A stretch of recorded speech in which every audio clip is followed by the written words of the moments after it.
You're listening to A House in the Hills, an audiobook read by Ballerscheff, written by Ballerscheff. A House in the Hills. There, right there where my finger is a house. Many parents said this to their children as they passed the hills by car, bus, or train. The last remaining heirs of the once rich Cohen family lives there. Decades ago, they were in the news every month and had the money to make all the stories flattering. Now their wealth was just enough for this house and the rest of her life. The legend of how her family fell was well known. The ending wasn't. Theories abounded, too many to correct. No one cared to know the truth, no one but the state, who wanted her taxes. That was all her mail was about, what others wanted. Her money and her time for causes, investments, and interviews. The last interview had been in her house. She invited the reporter in, led him to her living room, and told him to sit wherever he wanted. Then she offered him different drinks, all of which he refused. Her house was larger than his, of course, though smaller than her parents'. More importantly, it was less cramped by what her parents had filled their own house with, which they had called memorabilia, and she, who had had no memories of any of it, called a waste of space. He sat down in her chair near the arm-level table where she had left her ice with whiskey, propped his notepad on his knee, and bent over and began writing. She liked something strong, like whiskey, but not as much as she thought she did, hence the ice to water it down. Two thoughts followed. First, did he see her glass or not? What was he trying to do? Was he trying to do anything? He noticed the glass and moved it, but not to the other side of the table. Second, he had just come in. What was there to say? He was describing her, though she, not one to read interviews, didn't know that. "Excuse me," she said. He looked up. She reached over, took her glass from under his nose, and held it up so he would understand what she had done. She set her drink down in front of her, then picked it up, drank from it, then set it down again. She repeated this until there were rings of condensation on the table. She noticed this, so did he, and made a game of it, treating her glass like a stamp and her drink like ink. Why shouldn't she play? The reporter waited for her to empty her glass and refill it. Now that she had relaxed, he began his questions. "How much money is left?" "Not much." "What are you doing now?" "Not much." "What memories do you have of your father?" "Little things like him patting my head, or big things like the presents he bought." "I still have some, I think." "Miss Cohen, could you be more specific?" "No, I'm afraid I can't. I just don't know how to sum him up like you want me to. I don't think anyone can." "Try. How do you see him?" They always asked that, but what could she say? Her father hadn't been some robber baron, murdering strikers with police or private security. He hadn't been generous either, except where his family was concerned.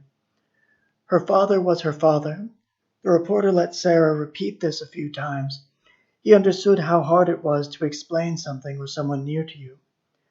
It's easier, he felt, if you could keep your distance, as he did. Her father, Jacob, had made his money in finance, nothing you could touch with your hands or grasp with your mind. At least she and her brother couldn't, even as adults, though that might be because they didn't really have to understand it. Finance, she said, is simpler than production or service. The factors involved are 1. Whose money you'll take, 2. How much you have to play around with, and 3. How well you use the money you have. Some have too much to fail, others have so little that their successes are important to them and no one else. She didn't tell the reporter this, but her father had paid more attention to where the money would go than to where it had come from. He never denied us anything except for our own good.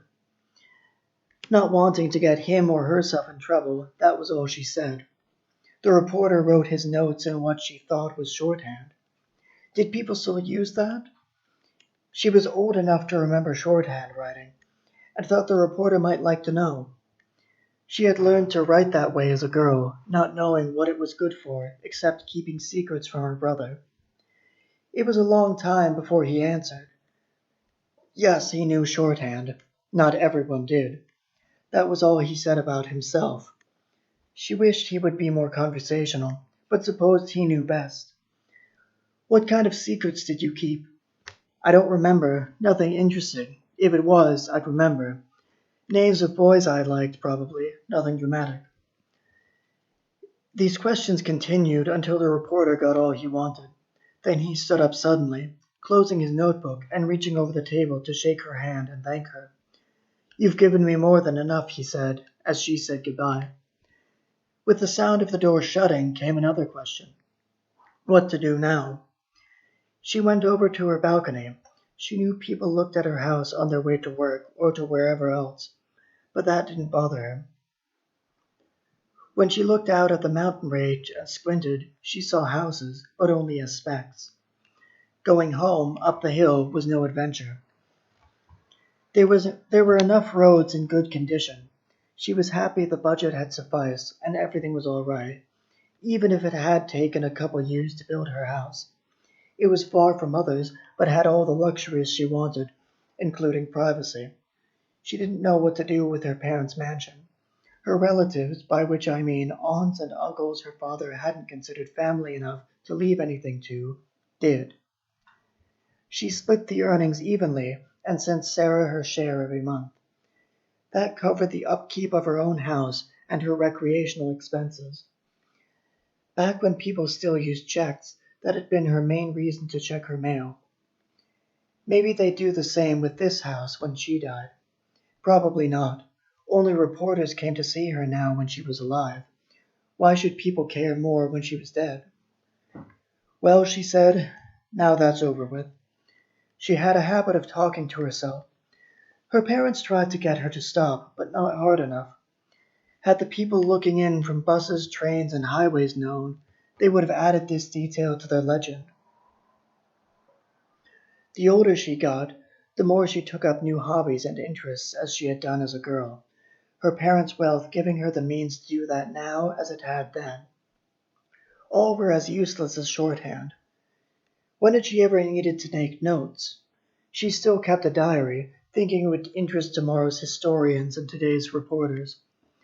No one had ever asked to read it. She had mentioned in other interviews how long she had been keeping it, but stopped when no one took her up on the subject, and it became obvious how little anyone but her cared. She got her latest diary and tried to sum up her day so far. There wasn't much to say except for the exchange of questions and answers noted above, and the drinks she had had. Having written this, she put the diary aside and thought how else to fill it. Had she needed to work, she would have found something better to do right after retiring. She would have had to deny herself so much that the answer, indulging in all that, would have been obvious, a natural reaction to what had come before. In old age, women seemed to become either fat or starved. She teetered on the balance between the two, and would have to choose as her metabolism slowed. She drank, but went on walks. Soon her habits would tip the balance one way or another. A headache came through like thunder. She clutched her head, put her glass on the counter, and found ibuprofen in her bathroom, downing it with the rest of her whiskey. A sickness and its cure, she thought. The smartest thing you thought all day, and no one around to hear it. She wrote it down instead. Now slightly drunk, she laughed, thinking of the people watching her every day, wondering what they knew about her. How many read the interviews she gave? How could you know that? She gave up thinking and turned back to her glass, a pastime that asked nothing of her and which had, as if jealous, made her unable to do much else. She couldn't bounce back from something, by which I mean her mood didn't restore itself. A bit of bad luck or a bad decision kept her mood low until something happy returned her to normal. That didn't work in reverse. When she was sober, and sometimes when she wasn't, Sarah wrote letters to herself in her diary, signing them from and to Mrs. Cohen as a joke. This joke never turned serious, and she never became delusional. She reasoned that if she ever did get that way, she wouldn't know it, so why bother fretting? However, she began to take more time than most do with letters. Some do so with care, expressing exactly what they mean as best they can. Some sit dumb before a simple thank you card and complicate it. Sarah did neither, choosing a different subject and way of approaching it, keeping track of the progress she made learning new hobbies that either pretended uses they didn't have, like hypnotism and tarot, or were open about being diversions for those who had time and money to waste, like all forms of collecting. Others still were minor skills she rarely used, and party tricks she had no one to perform for. She found palm reading boring with only her own two palms. None of the prophecies she came up with seemed worth recording either. On sunny days, she rode outside, wearing boxy sunglasses to protect her eyes. From her balcony, she saw how a tree split the sun and made it shine up into the clouds, changing their color. She didn't know how it worked and had to rely on her sight and guesswork. Looking at this through her sunglasses, however, that shine was suddenly gone, just as it would gradually vanish in the next half hour. She raised and lowered her glasses, at first to study the effect, then to play with it, writing down all she saw and did. After a while, she raised them once again and didn't see the shine, then took them off and found that it was really gone. Sometimes she read through her diary, not as she hoped historians would, but opening to a random page to see what she had thought to write about on that particular day, at that particular age. She had begun her diary without this hope of a future, writing within the boundaries that her brother set, meaning that, since he could and often succeeded at taking it from her, it couldn't be as honest a record of her thoughts and feelings as she would have liked. On the first page was a sentence and a dotted line, which he had filled in to read, "This diary is the property of Sarah Cohn." Her brother David had disagreed. On the next 100 pages were sentences she had kept inside the lines with her careful hand, some of which were hard to read because of the damage she and her brother had done as they'd fought over her diary. This didn't remind her of a specific event, but of the fact that she and her brother had fought, which she had forgotten. The feeling this evoked came to her in stages. The first was to feel annoyed at her brother and sympathy for herself, though the feeling was weak, as feelings from forgotten memories often are. The second was to reflect.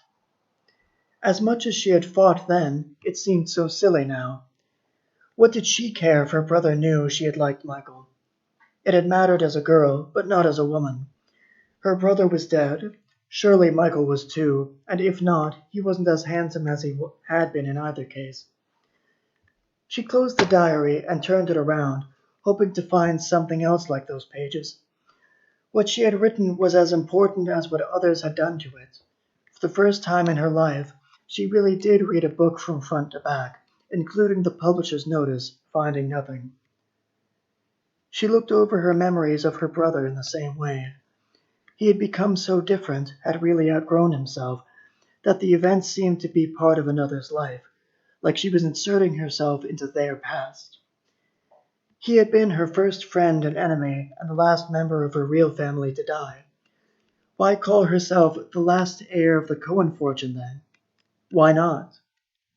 That's what the newspapers said, and she had no other title. When their parents' mansion became a museum, David moved out, or rather, his relatives made him. Like Sarah some months before, he didn't have a house of his own yet. He had gone along with her decision to turn it over to her relatives, assuming someone would put a room aside for him. When time proved him wrong, he had turned to her for help. She let him live with her a little while, in the hills, as he said, with his own hobbies and diversions. He apologized as he arrived for taking up too much space, not wanting to repeat his mistake of assuming he was welcome. She assured him he could stay. That was the end of his worries, though not the end of his remarks. She showed him the rooms of her house, knowing he would get lost otherwise. He explored them in greater detail later, making his observations known in a tone that made her ask if he was making fun of how she had built it. The points of his joking contempt were small. He didn't like tiles. A painting in her living room was ugly. Nothing was really wrong, and if something there had bothered him, he would have ignored it to keep the peace. More than once, she told him to get out, and he, continuing the joke, took his empty suitcase and bags in hand as if to leave. For the 2 years it took to build his own house, he read books with the interest he had formerly pursued her diary. Her hobbies, she observed, took up more space. His fit neatly into the bookshelf he had brought along. She showed what she did through performance. He showed her in conversation, which he dominated because she let him. He had more to say. To repay her, he invited her into his house for a day, about a year after it had been completed. Feel free to stay longer. You don't have to, but you're as welcome as I was, he said, as he led her inside. She inspected his house as closely as he had looked through hers, though she couldn't make remarks like he could, and just went through the motions. She didn't really want to repay him for all he'd said. There didn't seem to be much to make fun of. The house was far removed from the biggest and nearest cities, but not enough to be called a country house. It wasn't in an odd style, though she didn't like what he had chosen. She kept that to herself, knowing what he would say. Well, we both know what you would have built. There were enough rooms for guests to know he could afford it, but not so many that he had to ask himself what to do with them. Each room had its purpose, concrete like a bedroom, or abstract like a showroom full of expensive art and artifacts, which David had built to impress visitors. He'd known what he wanted to put in it since the idea for such a room had come to him when he last saw his parents' memorabilia. The year between his house's completion and Sarah receiving her invitation was devoted entirely to filling that showroom with the belongings of great people and those whom others believed would go on to become or to be recognized as great. He didn't see himself as either, and didn't really care if someone was famous or not. He liked what he liked and didn't need critics, professionals, or, like his sister, amateurs. David showed her all he had bought not to impress her. Neither had earned their money, so what would be the point? But to be able to explain their histories. Who had made this? Who had owned that? Why it mattered. After that visit, she hadn't heard much from David, besides a few short yearly calls. Her memory skipped all this. When her brother died, his house became a museum too. The choice was simple. Did she want to spend what little money she had on upkeep, or could she bear opening his house to the public and not having to worry about it? Then she smiled, remembering how David had arranged everything for their parents' birthdays and funerals, first for their mother and then their father. That was how the dates fell, born on the first and last day of July, and dead on the 1st and 31st December. Hearing the news of his father's death, he had collapsed for a moment, then righted himself and went about doing what people needed him for, assuming everyone felt like he did and keeping them not exactly happy, but able to go to the funeral and go about their lives afterwards. When David passed, in his own house even, she had to arrange the service. It was like being the last one to leave a room and closing the door behind you. She wrote that in her diary and recited it at his funeral. Reporters hadn't asked her much about her brother or herself, just how she or David felt about their father. As a boy, he cried when punished. As a man, he cried when his father died. Between this, there had been so many different scenes and the feelings to go with them all. He had never told her what the sum of that was. She had to speak for him, just as she had spoken for the rest of her family to preserve their legacy. Reporters didn't often ask about her mother. Sarah couldn't sum her up either. When a reporter once pressed for an answer, she said her mother had stood by her father before his success, whereas she and her brother had been born into wealth. The reporter had had to work out the rest of her answer with leading questions. Would you say that shows her loyalty and strength of character? I suppose so, though I wouldn't say my brother and I weren't loyal. We were, but we were also born into the family, instead of marrying into it like my mother. I'm sorry, I know you didn't mean that. No, you're right, I didn't. That's all right. The reporter took his time apologizing, then asked the same question in a different way. He had intended to get Sarah to answer in some sense, but had gone too far, accusing her instead of asking. No, he hadn't. He had done nothing wrong. In years of interviews, and especially at Sarah's age, an outburst like that was understandable. What role did your mother play in your family and your life? I don't know. The reporter knew she did. He waited, believing Sarah knew more than she could say. The reporter offered various words, none of which she accepted as accurate enough. Sarah was helpless against him and his question. Unfortunately, his assumption proved true. I think she was like I said.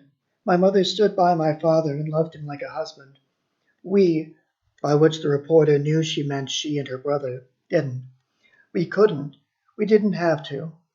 Sarah knew what she said wasn't profound. Maybe it wasn't even true, but it was the best answer she could give. When her father died, there had been a great storm of reporters from every paper that could afford to send someone. This storm repeated when her mother and then her brother died, each time with less strength than before. Maybe it had been grief and delusion, but in the days before and after her brother's funeral, she imagined that the press was waiting for her to die too.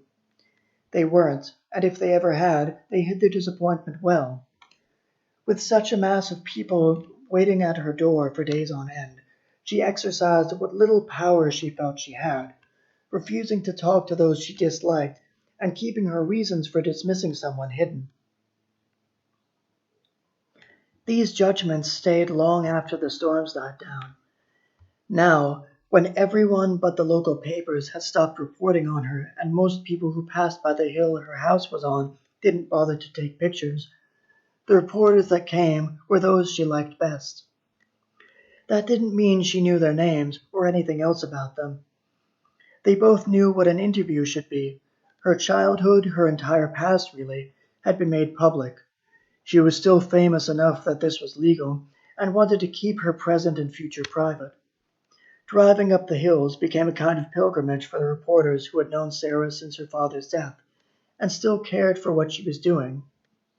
No, it was like checking in on a relative, only that there was always a reason for their meeting. Sarah saw them the same way. There's only so much you can say about your past or your family. Sarah had nothing left. She began to talk about her hobbies, but most reporters preferred she say nothing if she had nothing new. These interviews became even less frequent. The time between them was measured in half decades instead of single years. She clung all the closer to the few people who stayed. Some wanted to hear about her hobbies. She obliged, recounting all the ways she had found to amuse herself. Others endured her monologues, believing she would return to her past eventually. Most left after the second interview of this kind, though some remained hopeful and tried to steer the conversation away from the present. One reporter she had liked before suddenly got very persistent about her brother's art room, all but demanding she explain what was in it. Sarah let him take her there. She offered no resistance. The reporter realized he had spoken with too much force. Another woman would have said she had something better to do than to follow a reporter around her brother's house and talk about some paintings he bought. Sarah was, if nothing else, honest with herself. She really didn't have anything better to do. Content with getting her cut of the profits, she had never been to either house museum before. This would be her only visit. She could still remember her parents' home, because for a long time it had been her home too. Had the reporter wanted to go there instead, she wouldn't have seen the point. Both she and her brother had built their houses as near to and far from the city and the country as they wanted. For Sarah, that meant the hills. For David, it meant a house in a suburb where he was the only inhabitant. Before they went in, she wondered whether anyone would recognize her. When no one did, she laughed, feeling like a child playing a trick. The reporter led her through David's house as if it were his own, showing his press badge and gesturing to Sarah so the ticket taker would let them through. One wing was a gallery, not of the paintings he had owned, but of photos of David from birth to death, though there were gaps. She found the arrangement confusing. The reporter noticed and tried to explain. He had been there before. The museum preserved David's house as he had lived in it, and yet was also a showcase of his life. Some stages, like infancy, were so far gone that the toys he had played with and the clothes he had worn couldn't be found. But as for the rest, that was behind reinforced glass for visitors to look at and not to touch. Her weak memory of a single day returned to her. Had she lived here for longer, she would have remembered more about the house, but less about what she had done in it. Beside the tables they had eaten at, and the chairs they had sat in, and everywhere else they had done everything else, there were placards explaining something. She knew the house. What interested her were the placards, which she read in full to find out what remained of her brother. The reporter went ahead to the showroom. Sarah let him wait for her to follow. When she met him there, he went through nearly everything David had bought, asking her what memories she had of it, and what she thought of it now. Her answers were largely uniform. She knew David had told her, but couldn't remember. Once or twice she stopped and stood before an artwork, believing she could recall what he had said if she stared at it hard enough. But again and again she shook her head, and when the effort became too much after 10, 20, 30 times in a row, she just didn't say anything and let that be her answer. She didn't know exactly what she'd been expecting, but something more than this. The reporter produced a pen and paper and began writing. She thought how her own home might look as a museum, where the signs would be and what they would say. That was A House on the Hills, read by Philip Ballerscheff. Remember, if you like this audiobook or the story that I read, remember to like, share, and subscribe to both the blog that this comes from and the channel that you heard this from.